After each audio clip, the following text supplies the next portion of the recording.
Uh-oh. Ah, ah, ah.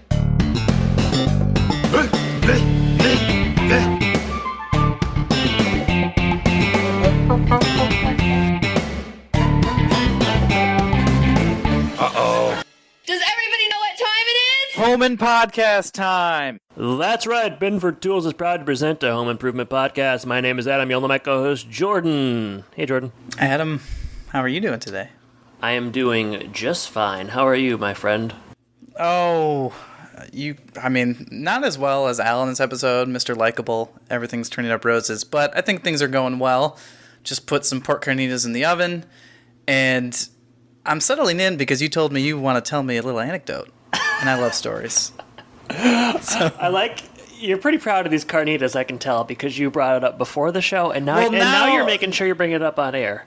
Now they're on my mind. I just literally put them in the oven. They taste really good, and I'm excited to eat them in about 5 hours. They are slow roasted, so it's going to take some time. Yeah, just baking on 250, so it's going to take a while. Yeah, you don't want them fast roasted because it's just not as good. They're not done. Problem. Yeah, and it's crispy on the outside and murder on the inside. Oh man, you said it. All right, so my anecdote. All right. I actually had a lot of different ideas for what I wanted to talk about, but then something happened about an hour ago that I said, well, this is worth mentioning. All right, so Kirsten and I stepped out for a walk. That's why I was late to meet with you initially. I apologize, but I'm just learning about the reason now, so that's interesting. I needed to get some fresh air. I needed to get out. It's a beautiful. That's okay. I just wish you would have told me. It's a beautiful day here in Milwaukee. I wanted to take a 15-minute walk. So I did it, and I'm not going to apologize for it, even though you might. You kind of are. Even though it kind of seems like I am. All right, so we're walking around through the neighborhood, quick jaunt, heading to a free little library. I love those. Visit them almost every day. What is it? Free little library? Yeah, it's like the things that are full of books by people have in their yards. They look like mailboxes. Oh man, they don't have those around here, but it sounds amazing. They don't have them in we'll see about that, but they are they're definitely in Michigan and in Illinois and in every place I've ever been, but maybe they're not in Florida. I'm Googling it now, but tell me your story. They're awesome. It's just like people bring books and they take books, and it's great. Okay, so we're going to the free little library, and we turn a corner, and what do we see?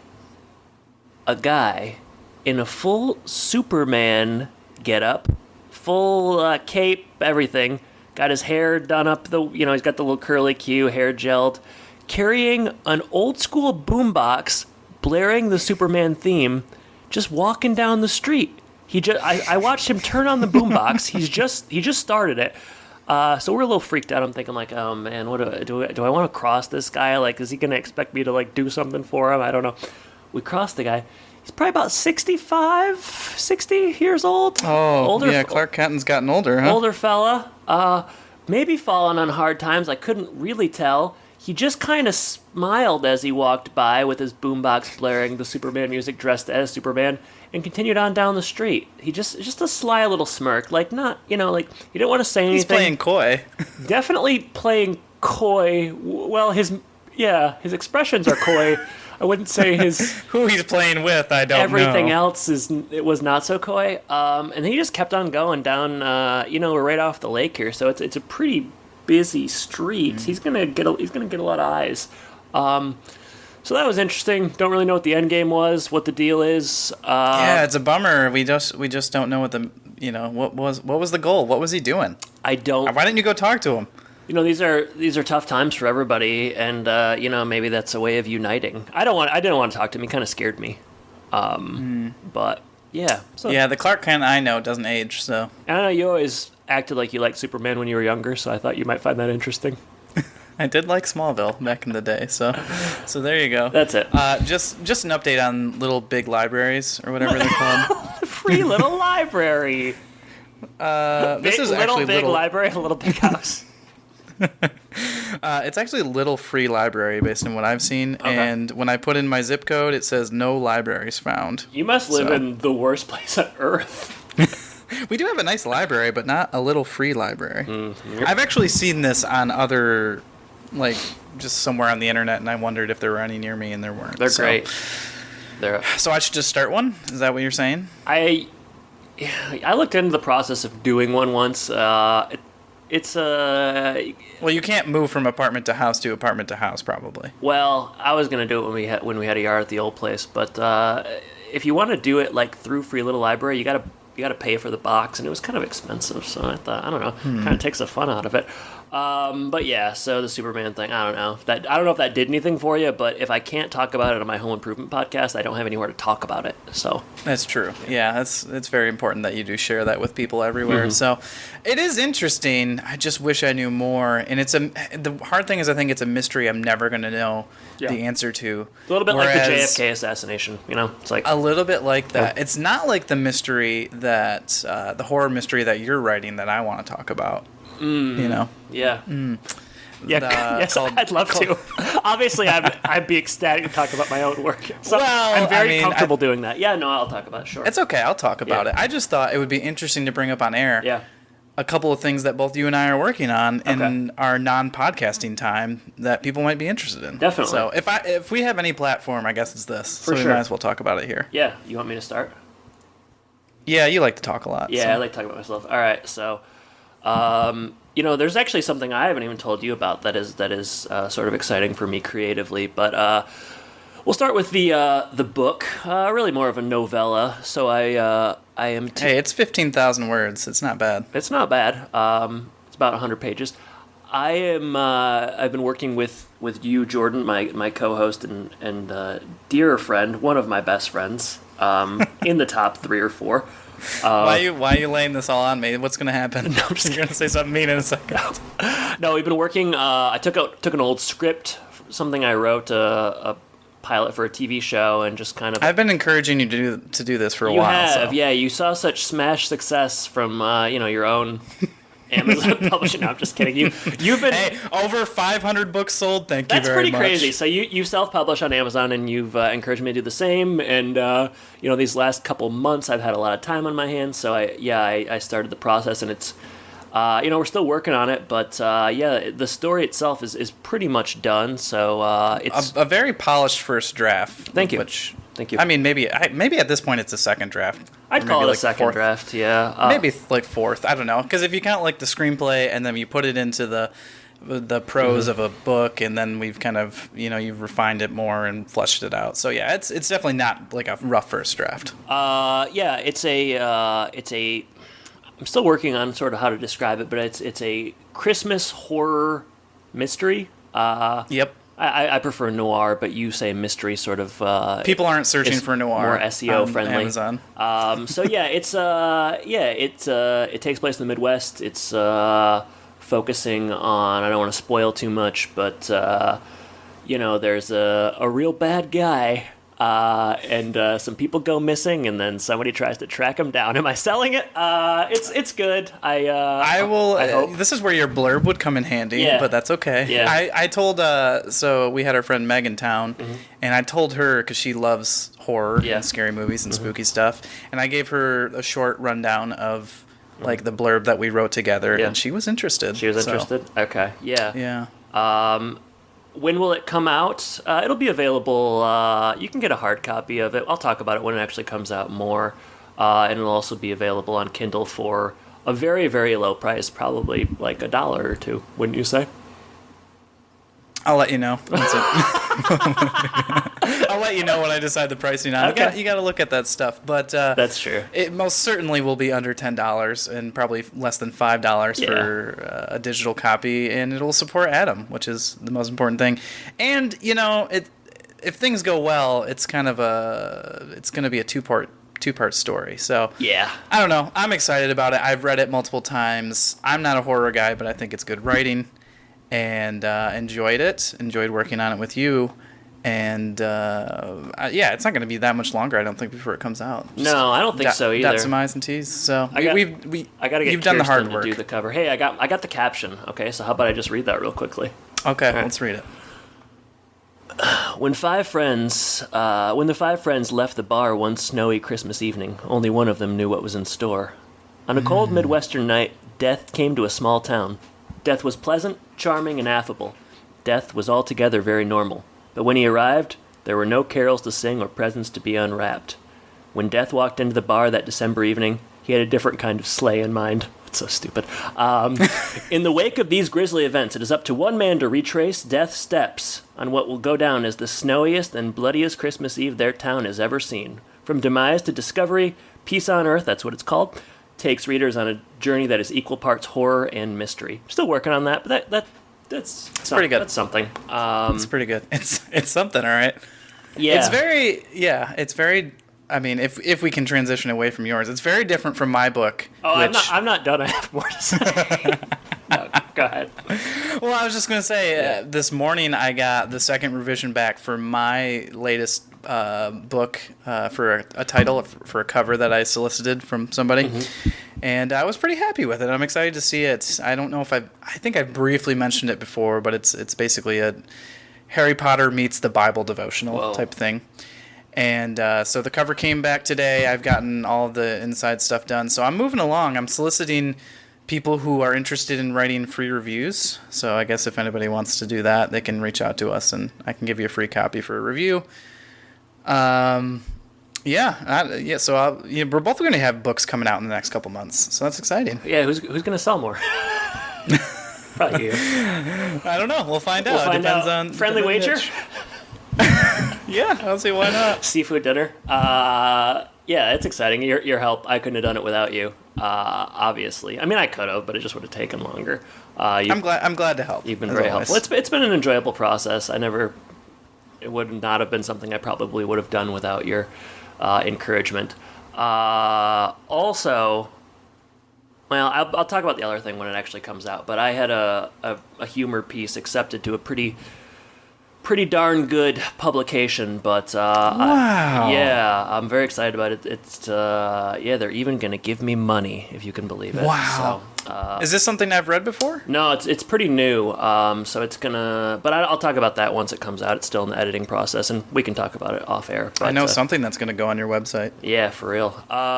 Great times for me. Obviously, very successful person. You got anything else you want to talk about Home Improvement? I think we're ready to get into the show. All right, let's do it. All right, episode 185, Mr. Likeable. This one's written by Adam England. Last did Bewitched, a decent Halloween episode. Yeah. Right? Mm-hmm. Aired November 17th, 1998. I have 4 titles. I think one is good, though. I have 5 titles. I think none are good. All right, go ahead. You say yours first. The Ultimate Tim. The Ultimate Tim? No, the Ultimatum. Like ultimatum. Okay. Yep. Okay. I didn't do it. I delivered it like poorly. It's on me.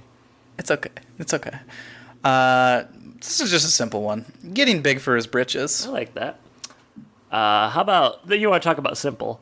The Borland brand. Very simple.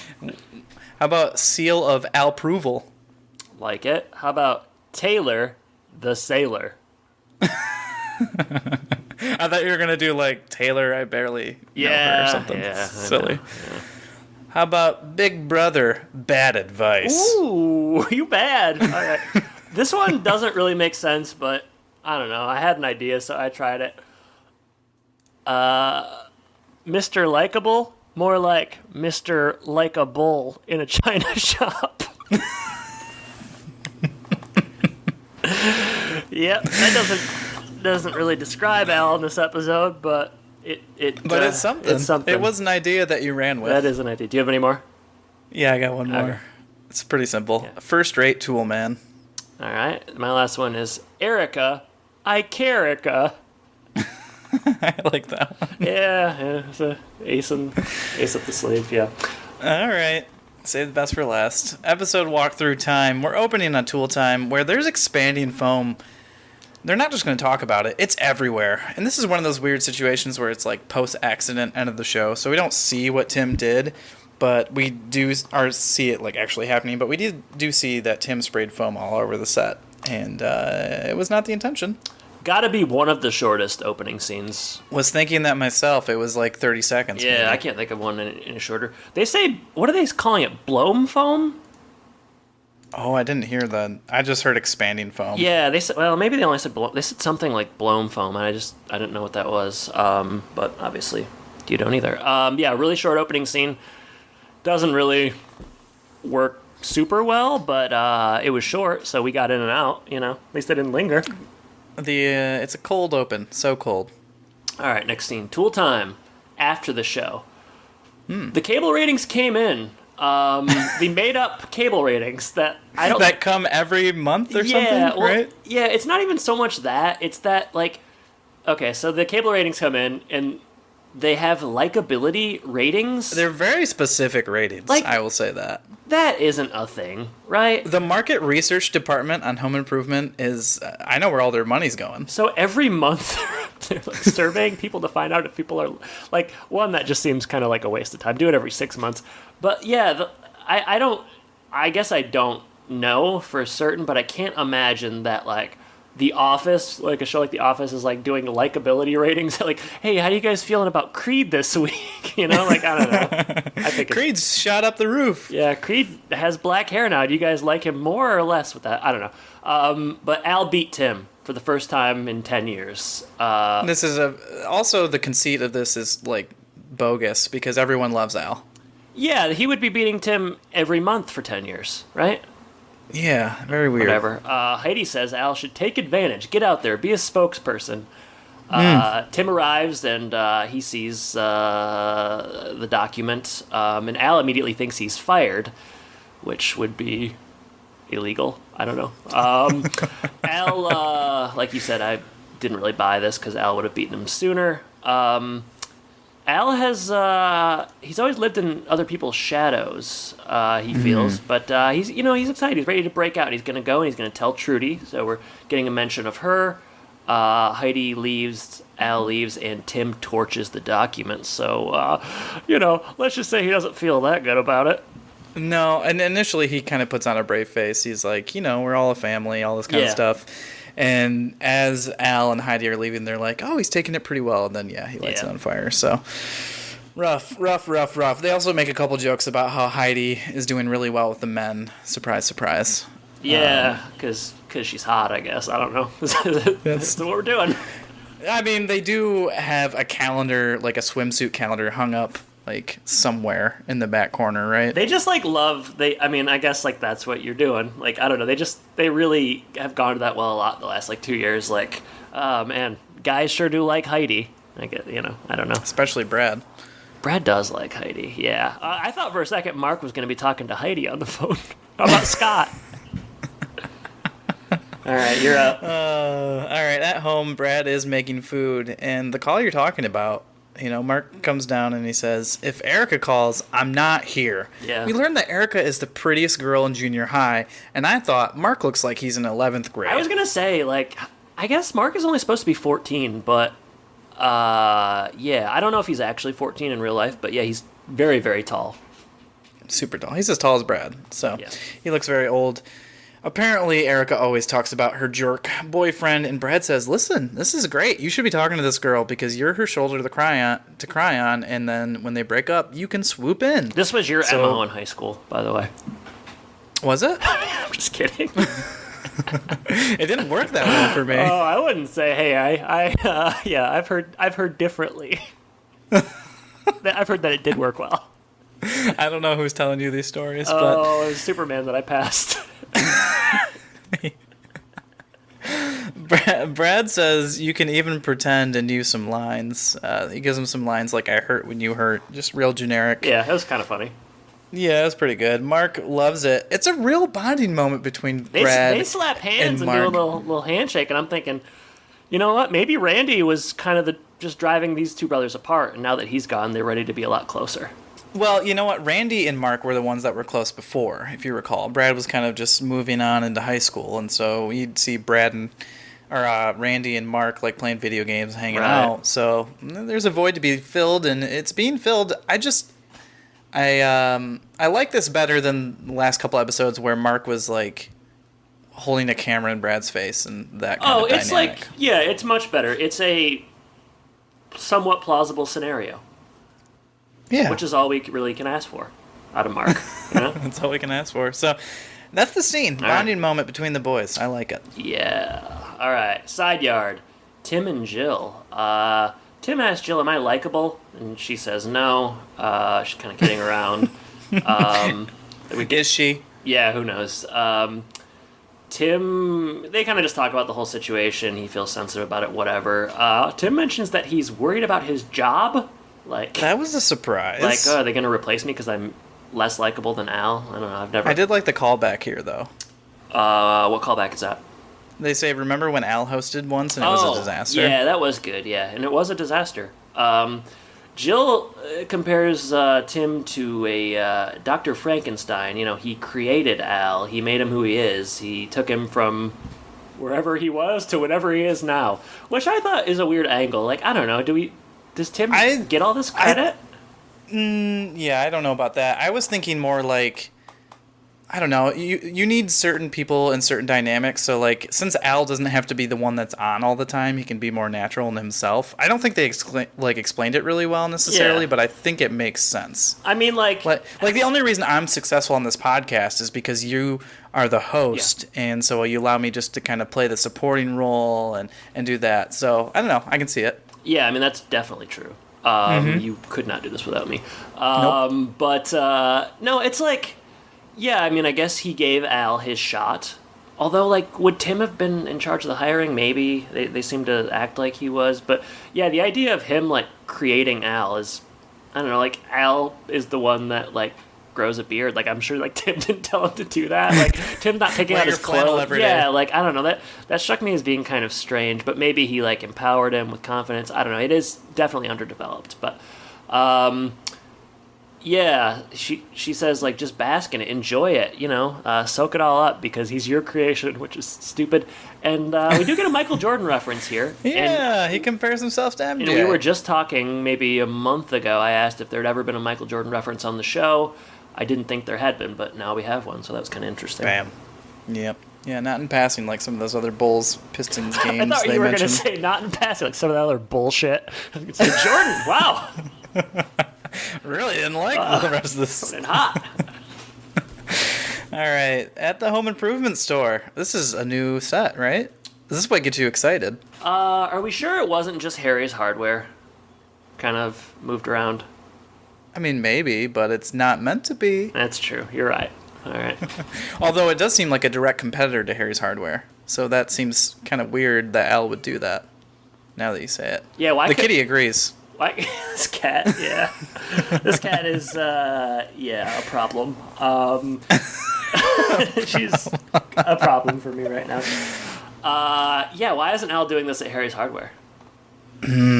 Lots of questions. Right. Maybe it wouldn't seem as legit since he owns it, but yeah, he's kind of competing with himself since he owns the store. I don't know. A little weird. Yeah, I'll tell you what. Well, Tim comes in to put up some bulbs for Jill, and so that's why he's there. And he sees Al, and he sees him sign autographs for, I think, manure.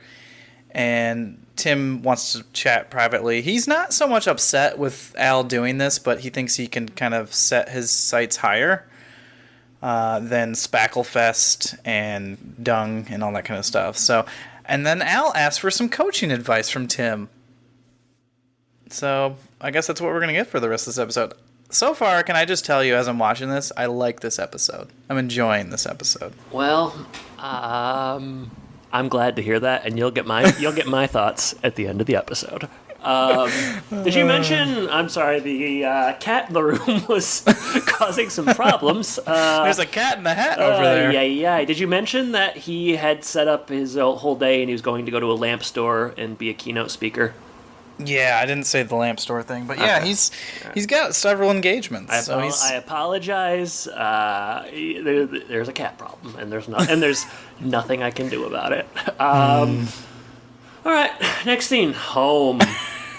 Tim's mapping out Al's destiny. He's very busy, but he didn't do the dishes. Get that call back a couple times. It's not as funny as they think it is. Yep, agreed. Later, Mark and Brett are going to the mall.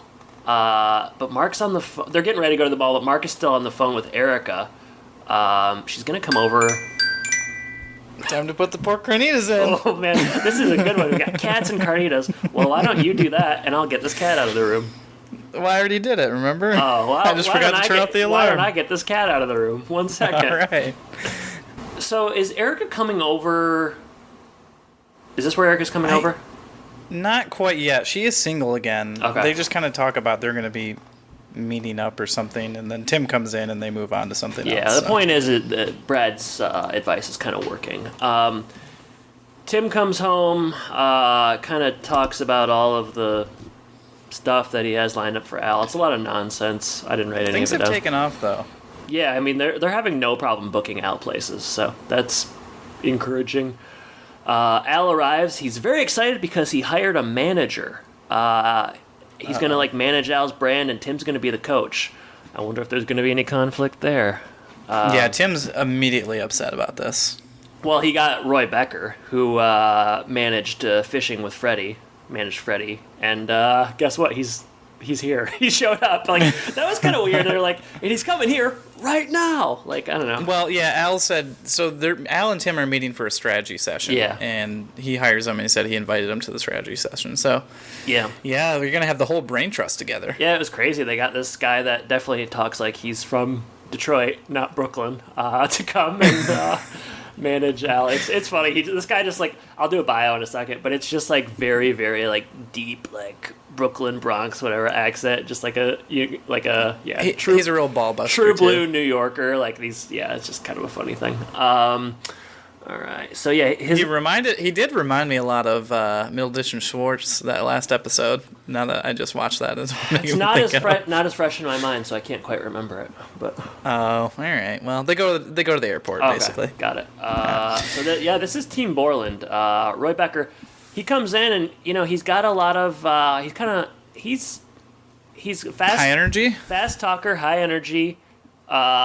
He is dismissive of Tim's neighborhood, makes a lot of jokes about how it's not a great neighborhood. He says he used to live there. Yeah. Until he made it. I bet he's the kind of guy that says that everywhere he goes. Sure. So Roy Becker is played by Bobby Slayton. Semi-popular stand-up, actually had a pretty good stand-up career. Still pretty relevant. Film roles, Bandits, Loser, Dreamgirls, and Get Shorty. He was in an episode of Curb this year, so it must have been the last season. He's still working a lot. I was surprised. I feel like I recognized this guy, but I didn't really recognize him in any of those other roles. I think I recognized him too. He's referred to as the pit bull of comedy, or Yid Vicious. I don't know. He's just been around. He probably popped up in something you saw, but Must have. yeah, he's still on the Adam Carolla podcast a lot, so he's pretty relevant. I did like him. I thought it was a pretty funny performance, all things considered. I mean, whether or not I thought this episode was super funny all the time, maybe not. But I thought he was pretty good. Thoughts? Yeah. No, yeah, I think he plays the role well. I mean, he's the pit bull of comedy, so He's abrasive to Tim. Yeah. And yeah, Tim doesn't like it so much. So Hey, well, why would he? why would he? Later in the I guess they do a later, maybe there's a commercial here or something. And Roy is kind of controlling the meeting at this point. He wants to set his sights higher than christening some trash barge or something that he's talking about. Mm. He's thinking national commercials. He's thinking movie of the week, which I didn't know existed, which is apparently Lifetime movies. And Tim tries to do a reality check. He's like, this is not Al. Al, I know Al. He's been on my show. He shines when he's not in the spotlight type of thing. And he thinks Roy is going to try to take advantage of him. So he doesn't like this at all. But Roy does make a point initially, I guess. It's not enough, as we'll see later on, to actually hold him there. But he says if Al doesn't make money, Roy doesn't make money. So he's, he wants Al to succeed as well. And he talks Al into lunch, but in order to go to that lunch, he has to bail on a gig that Tim booked. Mm-hmm. So we're already seeing quite a few clashes, and it's sad. It's sad to see Al just... I'm worried that this new article is going to do the same thing. You're going to be like, oh, this article got published, and now I don't want to host with Jordan. Let's set my sights higher. Who else can I do a home improvement podcast with? Is that what's going to happen? Well, yeah, Tim Allen's people have been in contact, so maybe replacing you with him. I mean, you'd understand. It's going to be like Office Ladies, but you and Tim Allen. I got a real problem with that trend. Maybe I should talk about it another show because we got a lot to get through, but I find that irritating, but whatever. Couple of things I want to say. I think Al is really seduced by Becker's plan when he finds out that he could possibly work with Morgan Fairchild. I think that's a big one. That's the tipping point, you say. And I thought that the Al getting a movie of the week, like a Lifetime channel sort of thing, was a real foreshadowing for Karn's career and sort of where it would head. Well, and you got the lug nuts and all the others, the loons. Yeah, you're and stuff right. that he's This been was doing. little did he know, or maybe he did know that this would be sort of what his life would be like. But hey, it's a good life. It's a better life than what I'm leading. I'm not going to judge.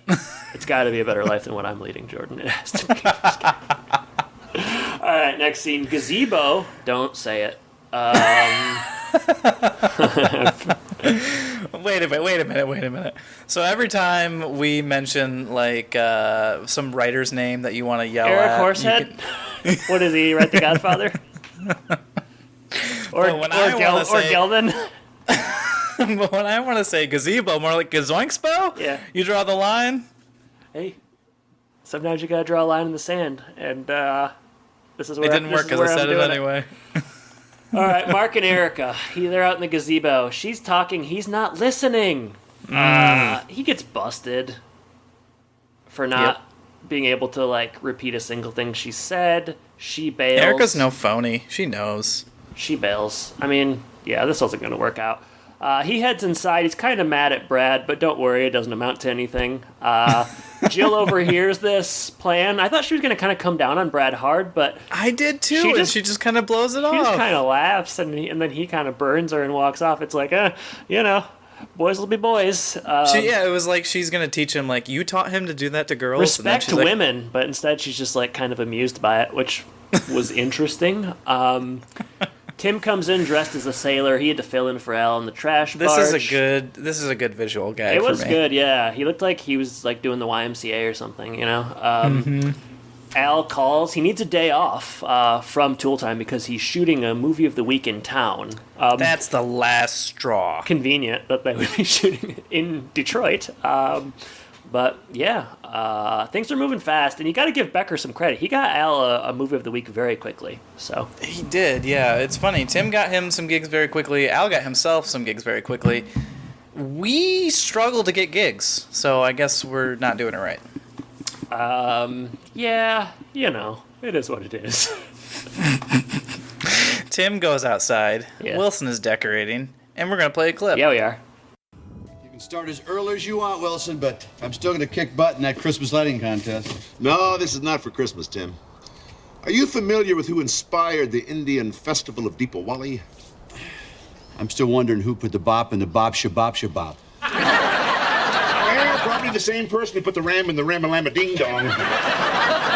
You want to know who put Al in a movie of the week with Morgan Fairchild? Morgan Fairchild? I love her. Well, good going, Tim. You are quite a coach. Al hired a professional manager. Well, good for Al. He fired me. Bad for you. I don't feel bad for me. I feel bad for Al.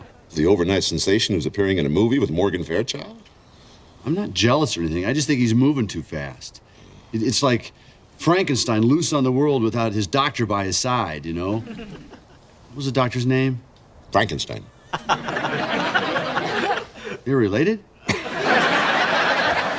Tim, I can understand your concern for Al, but I'm also reminded of the Persian writer Nasiri Khusra. He said, though God creates the mother, the breast, and the milk, the children must draw for themselves their mother's milk. Wilson, you just gave me 12 horrible images. No. I'm just saying, just as the child learns self-reliance by separating from his mother, so the assistant learns by separating from the tool man.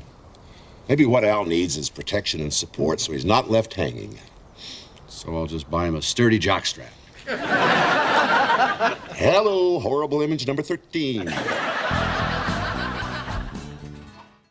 All right, so Wilson is decorating. Tim says, you can't beat me in Christmas, even if you start now. I guess it's November in this episode, so He's thinking that. Instead, it's Diwali, but I think Wilson pronounced it differently. Did you notice that? He did pronounce it differently. Maybe I'm pronouncing it No, wI'm I mean, I don't mostly know. getting it from The Office. I've always known it to be pronounced Diwali. It could be a variation on what we know. I'm kind of out of my depths here. I'm not sure, but I did notice that I did look up when the festival was, and it was in November, so that Okay. all checked out. So I was confused. So I don't sometimes know. actors just say words kind of strange ways. I don't know. Maybe it was a case of that. I don't know. Tim shares the news about Al. He's moving too fast, and then Wilson shares Persian writer's words, basically saying Al can only fly when he separates from Tim. Yeah. And this is where I don't know. I guess, are we thinking Al's gonna get his own show? I don't know, but he's not. So Yeah. Everyone, Al's making this movie with Morgan Fairchild, and everyone's like really impressed by that. The joke is like, oh, I love her. I didn't mention that. Yeah, Wilson loves her. Get like a breast milk reference, which Tim yes. Tim raised an eyebrow at. Seems important, so I said it. Let's head to set. Movie of the Seems week. important. All right. Yeah, Morgan Fairchild. I did not expect her to show up in this episode. Yeah, I'll do a bio on her right now. So we were saying that, like, before the show that, Friends would have been the big thing that I would have seen her in, but she's like Right. a famous person, but I have no idea Very like what famous, she's yeah. famous. Well, she was probably less so now, but I had like no idea what she's famous for. But looks like Search for Tomorrow, Jennifer Pace from 1973 to 77. She was in Dallas, and then she was in the. Dallas. Who shot JR? I think it was Morgan Fairchild. And then she was on the NBC series Flamingo Road, and she got a Golden Globe nomination for Best Actress. I'd say the last 20 years she's been popping up like in one or two episodes of like semi-popular sitcoms, and that's kind of what I know her for. But Friends is a big one. Other things, yeah. I mean, that's basically it. There's a ton of stuff. Falcon Crest. The Seduction, Murphy Brown, Days of Our Lives, basically you name it, she's done it. So There you go. And right now she's doing a very emotional scene with Al and some other guy that like she throws out of the house or something. And basically Al comes in to like deliver his line, and he's not a natural actor, right? So he's a little bit peppy when the scene is somber and all this kind of stuff. They cut, and Morgan Fairchild is trying to talk some sense into him. Her angle is interesting of what she tries to do. She basically like tries to turn him on and think that's going to change his performance. Yeah. She obviously doesn't know the Al Borland. well, a though. lot of directors did try that at the time, and now they're going to prison. So perhaps it was. It was different when it was coming from Morgan perhaps it was Fairchild, of the I era. guess. Yeah. Al is playing Gerard. Yes. It yes, is funny. he is a good Gerard. This scene opens like it's very soapy, and like the guy is like, I don't know if he's sleeping with her sister or whatever, but he leaves, but he takes the mint before he leaves. It's pretty, I didn't see that. Oh, it's funny. That's It's pretty funny. That's good. Yeah, Al knocks her down. The director doesn't really have any patience. He tries to like salute. I mean, Al. I blame the director. I don't know. Just tell him not to salute. What do we got here? He breaks character. Oh, were you gonna keep going? Sorry. No, you're fine. Okay, all I right. was just they're chatting. Yeah. Al gets fired, Yeah. so it's already over, and Roy drops Al immediately and moves on to the fish guy again. So that's why they call him Yed Vicious, I guess. they see his true colors immediately, Yeah. and Tim. We didn't say this, I guess. Tim shows up and he's kind of watching everything, and he's trying to console Al, and he's trying to reconcile with him as well, and it's nice. It's a nice moment between them, and then Morgan comes over to get Al's autograph for her dad, and then Morgan Fairchild hits on Tim. So there's a lot going on in this scene. It's wild. My question: do you think that in the scene, Gerard, the character, was supposed to kiss Morgan Fairchild? It seems like, this is a movie of the week called like The Surprising Super or something. I don't know. Yeah. It's just like I couldn't tell. Like it kind of seemed like it was heading that way, and if so, I felt like there were maybe some implications that would need to be explored with Trudy, and I don't know. I guess that adds complexity to an end of an episode when you don't really have time. But it did seem like that was sort of where the scene was heading. I don't know. Well, Al's an actor, it's just business. Hey, Gerard, what's your motivation? Yeah, so that's roll credits. He was picturing Trudy the whole time. That's roll credits, fade to black. Erica, Icarica. Don't really get a bow tied on the Mark Erica thing. I guess like she just hates him now, and that sucks for him. But yeah, he blew his only chance at love. Roll credits, fade to black. Let's head on down to the gazebo on Castle's Corner. Don't you think? I love gazebos, and you know it. All right, go ahead. I like this episode. We talked about how the last episode kind of was a clunker, and this one seemed a lot more enjoyable. Just we get a few new sets, we get some interjections of a couple of interesting tertiary characters, Morgan Fairchild and Roy Becker. I think they're both played fine, and they're interesting. I like when Tim is... There's like the softer side of Tim that we see in this episode. Like he's trying to help Al, he's trying to console Al, and I like when he's the person who's like looking out for his friends. So that was a nice side of Tim that we see. And then we mentioned Brad and Mark having like an actual moment together. That was pretty interesting. And Mark gets something a little bit different to do than stand behind a camera and film weird things. So that's good. This is probably my favorite regular episode, non-Halloween episode of the season so far. So I enjoyed it. There's some silly stuff like, what did we mention earlier? I mean, that the really Tool Times love? scene, like the first scene, is kind of short. Yeah, and at least it's like short Yeah. and gone, so it doesn't make that much of an impact. And then kind of Jill's reaction to Brad and his advice was a little bit off. Yeah. But that's really the only two things that kind of bothered me about the episode. Other than that, I enjoyed it. It was a fun ride. I've What do you heard think, of Adam? Gone in 60 seconds, but that opening scene was gone in about 20 seconds. You know what I mean? That was definitely worth saying. All right, I've been saving it. Okay. Yeah, I like this one too. It's I don't know. It's kind of zany, silly. I like both guest stars. I thought Roy Becker was quite funny. And Morgan Fairchild, I always get a kick out of that. Like people playing themselves, and the soap opera stuff is funny. It's not a real complex episode. We're not exploring any deep themes.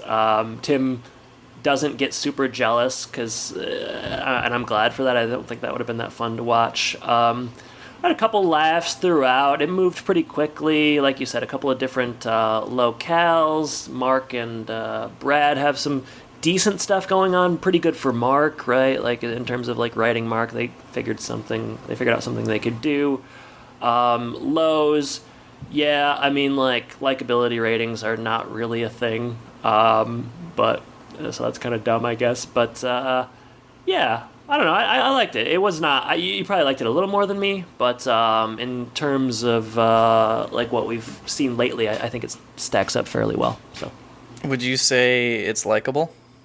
I would say it is. It is pretty likable. Yeah. There you go. All right.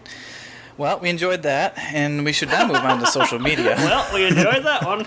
You sound Put like that one in the books. it's like you sound like the snowman lives at the beginning and end of Rudolph. Well, Rudolph, we enjoyed that one, and hope you did too, audience.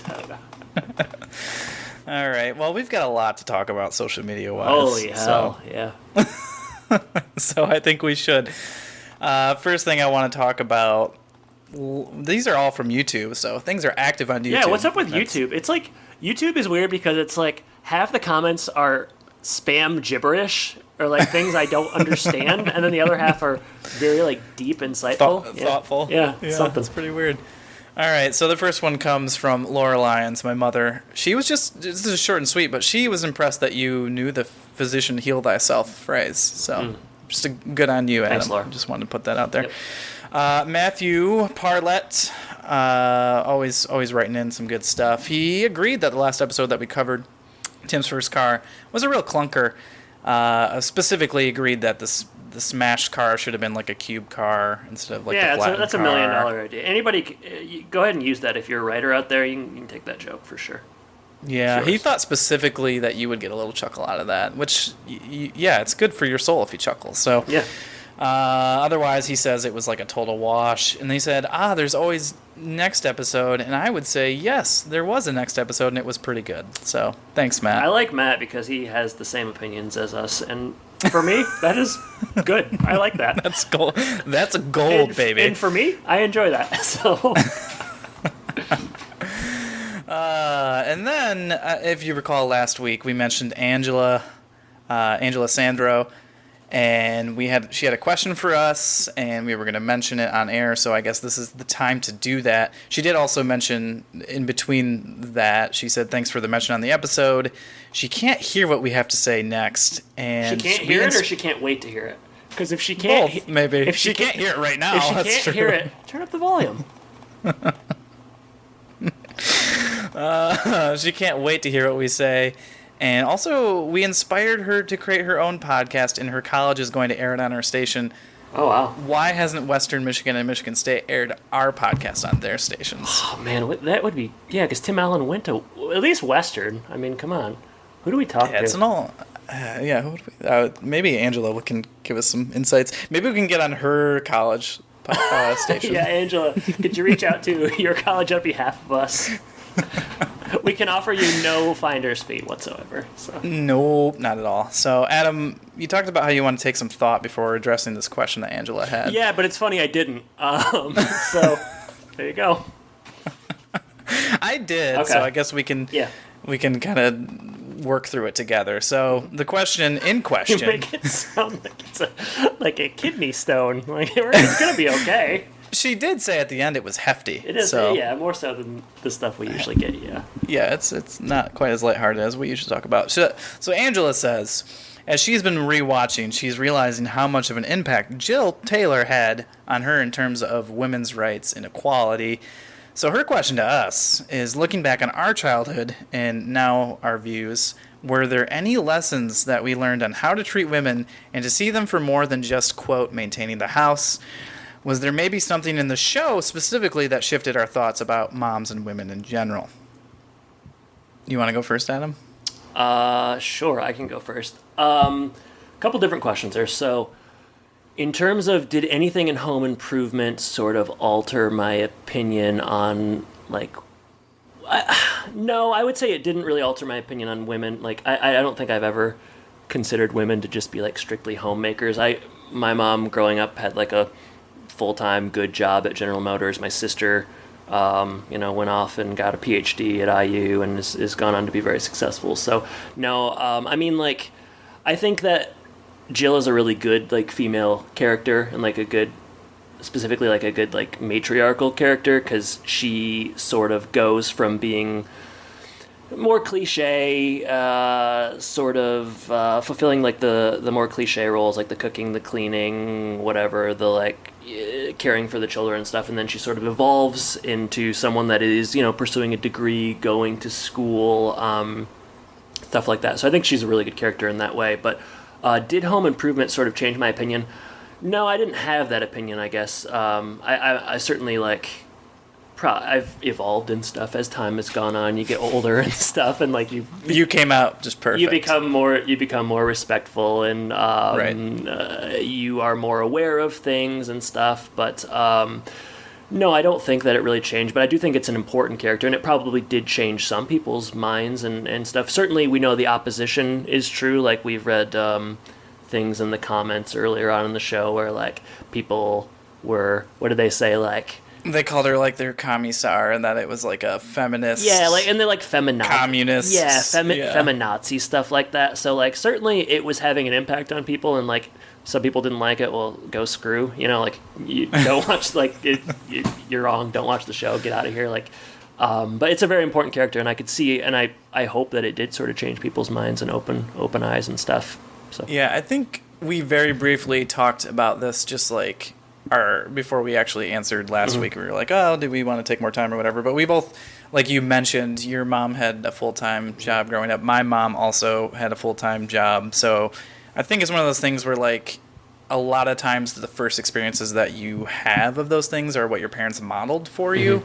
So that, like you said, it wasn't really ever your thought that, like, women just stay home and maintain the house or whatever. So we didn't really ever have like that singular lane view. I would also say that like in our where we grew up very close to one another.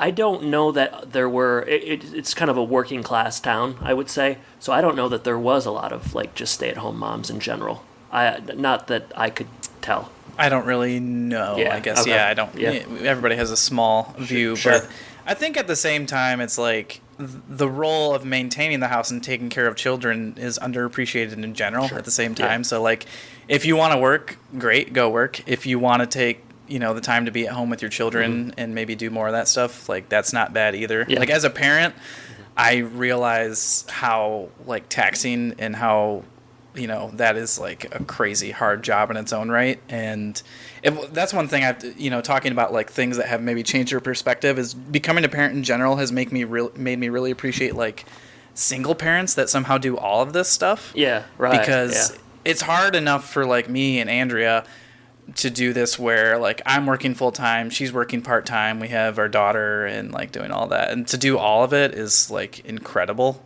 I don't know how they do it. Like we talk about that all the time. Is like how do they do that? So I think that's something to think about, and I think like I don't know. I guess the way in the last few years, if I think of things that like have not changed, but maybe like solidified my perspective. Obviously, for me, it's going to be like my faith and like what the Bible says about like how I'm supposed to treat women, and especially my wife.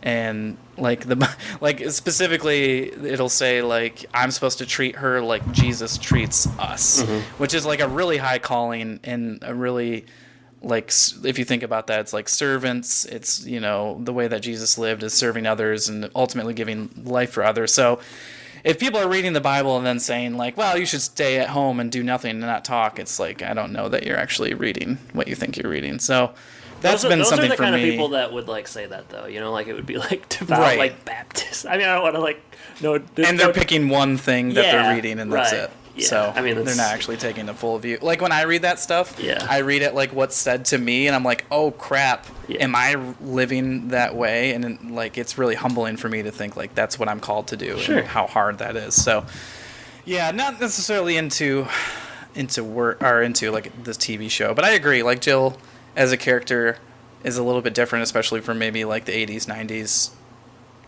type that you get for moms. And so it's interesting to see, and not something we thought about when we were kids, so it's interesting to see it now. Definitely didn't think about it. Yeah, definitely didn't think about it when I was young, for sure. Good question, Angela.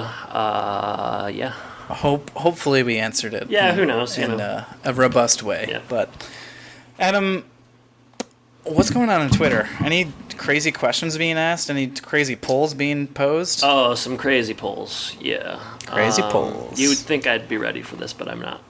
Here we go. All right. First question. I was just kind of wondering how people felt about this. It doesn't have anything to do with home improvement, but it got 35 votes, so, good question, I guess.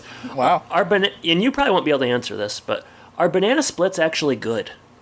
That's what I want to know. My dad would love to answer this question. Yeah. he loves. He does. That man loves a banana split. 35 total votes. 25.7% said no. 74.3% said yes. So 3/4 of our listeners. Saginaw Cheese, who has opinions on darn near everything, and I am happy about it, says banana splits unequivocally suck. Wow. Yeah, I don't know. Like I'm wondering. The vocal minority. I haven't had one in a while. I'm just wondering. Like, are they good or are they not good? I will say, so I can't have banana splits. You mentioned that, but I don't like banana desserts. And this comes from somebody who has a banana every day at lunch. I don't like banana bread very much. Yeah, what a brag. I don't like banana bread. My mother-in-law makes something called banana dessert that she loves and my wife loves. Just not a big banana dessert fan. So when your wife's mom makes banana dessert, do you have to eat it? Do you do like they do in TV shows? No. Where you take it and you like put it in your pocket or something? We're very honest in our family, you she give just it to knows. the dog that you don't have. Put it on the ground for the bunnies. The bunnies do love bananas. Believe it or not, it's like their favorite thing. I like banana cream pie, and I like banana bread, and I like bananas. So maybe I would like it. Maybe I would. I guess I've had a banana split. I've had one in a while. Maybe I would still like it. All right. I think maybe you and my dad should go out for a banana split. Hey, you know what? Nothing I'd love more than to hang out with your dad at Flag City Diner and have him pick up the check. That sounds great. Let's do it. All right. Next poll. What percentage of the time is Wilson's advice actually helpful? 29 total votes. Less than the banana split question somehow. Funny how that works. The options were 100, 75, 50, or 25% or under. What do you think people said? I think people have a high view of Wilson, so they're going to say at least 75%. Okay, you are correct. 44.8 said 75% of the time. 31% said 100% of the time. Yeah, right. 17.2% said 50. 6.9% said 25% or under. I would say I'll give him 75%. I was going to say, I actually think it's probably somewhere in the middle between 75 and 50, so Yeah. I would go 75%. Okay. Moving up. Hey, here's a good one. I say that before every poll. Good sell, man. 34 total votes. If you could buy your first car right now for $150, would you do it? Why? 34 total votes. 76.5% said yes. 23.5% said no. And people had some thoughts. Dan J. Absolutely. Had a 2000 Pontiac Grand Prix GTP supercharged. Whoa. Missed that thing so much. Jordan. Danny boy. I think it's a she. Danny girl. Either way. Jordan Kelsey, I missed the truck. Hey, he misses his truck. Elliot, no, it was an old Jeep and barely ran, but the junkyard bought it for me for $155. That's almost exactly the same amount Tim's car was going to be purchased for. Suspicious. Interesting. Griffin Holloway says no, but that's because I'm still driving it. Whoa, is that a humble brag? A little bit of a humble brag. I can tell you I would not buy my first car for $150 because it can't be worth much more than that, and I got nowhere to put it. That is true. 89 Bonneville. You got to think about where you're going to put it. I'm guessing you That's would. true. If that car still runs and I could buy a car for $150, like that's a good deal. Yeah, that's true. All right, And maybe I I would. do have room for it. You do have room for it. Do you have room for mine? I guess technically, yeah. Cool. All right. Well, I'm gonna think about it. That's it. All right. Well, 3 good pulls, 3 solid pulls. Oh, I'd say so. 2 good polls. Let's be honest. The one about Wilson was stupid. Yeah, All you're right. right. That one sucked. If you want to reach out to us, Twitter, Facebook, at Home Impodcast. Our website's thehomeimpodcast.com. We're on YouTube, where people seem to be finding us and talking to us, so that's a great place to go. Subscribe there. I think we're up to 60 subscribers, which is nice. If you want to go to our websites and read about our books, Adam doesn't have one yet, but mine's jordanlyons.com, so throw that out there. Patreon.com/homeimpodcast. We did have a new subscriber leave a request for us to put Patreon episodes on YouTube, to which I said they wouldn't be exclusive anymore. You gotta pay for those, pal. Yeah, Well, you don't have to pay $1. $1. So $1 a month. So I think it's doable, but I think it was maybe a Nathan. Nathan, we encourage you, go to patreon.com/homeimpodcast.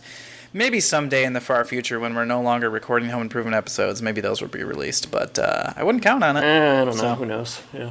who knows? They're going to stay in the vault. Yep. With that, I think we're done. I think we've said all we can say. Yeah, I'm done. You're spent. I'm You've tired. got a tennis I'm match to tired. go I to. gotta go play tennis. Yeah. Yeah, all right. Well, next week's episode is thanks, but no thanks. I'm ready for the Christmas one. Bring it on.